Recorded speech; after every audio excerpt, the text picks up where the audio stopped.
friends, and welcome back. This is a new video on the series of practical discipleship, and today we'll talk about contentment. How can you be content? What does the Bible say about being content? And how can you implement these teachings in your life? So let's get started. So contentment is something I've always struggled with, but there's a few verses that have helped me to appreciate that God is bigger and greater than us and that we can be content and learn to be content.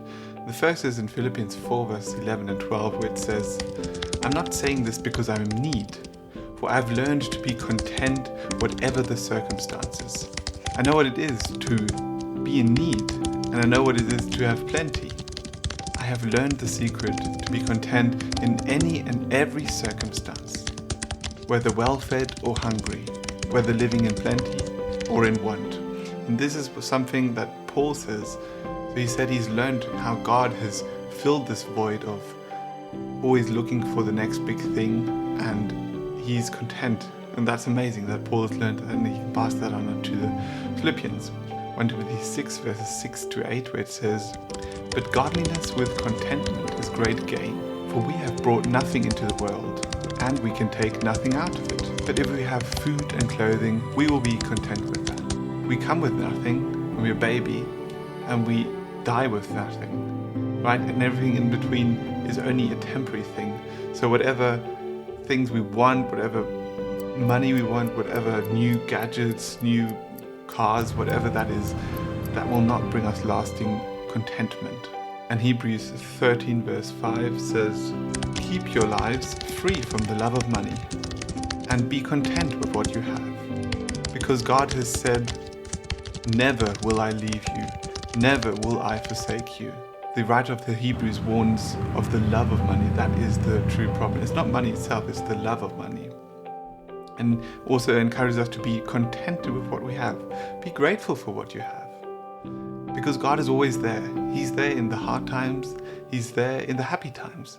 And throughout this whole process of life, which is a bit like this, a bit of a sine wave, there's days where we can feel elated and happy and joyful, and there's days where we feel exactly the opposite. But He's always there. He's that constant, and He will never leave us or forsake us. There's a few things I've tried to implement to get more joy and be more content in my life. And for this I have an app called How We Feel, and it lets you track your emotions. You log it in, you put in your emotion, how you're feeling, and then you can just write a sentence about why you feel that way, and then log in some more detail. And over time you can track your emotions, how you feel on what days.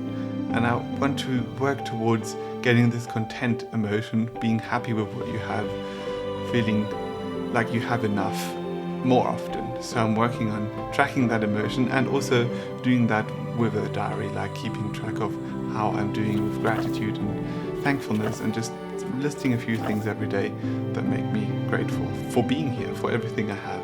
And the second thing is prayer, and I do pray a lot about that. I ask God to help me and help us to just be grateful for what we have, because we have so much, and it's easy to see others and compare yourself, but God really provides everything, and it's just a process of getting rid of this temptation to always buy more and more.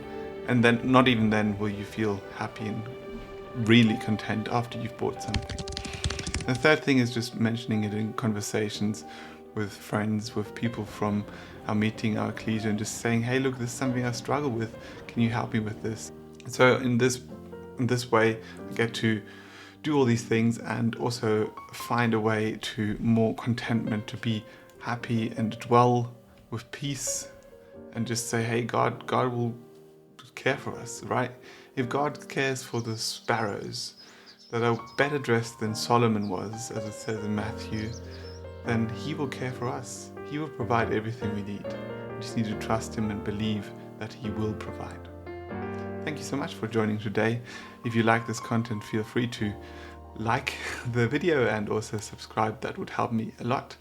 And if you want to find more about joy and how you can incorporate joy in your life, you can click here.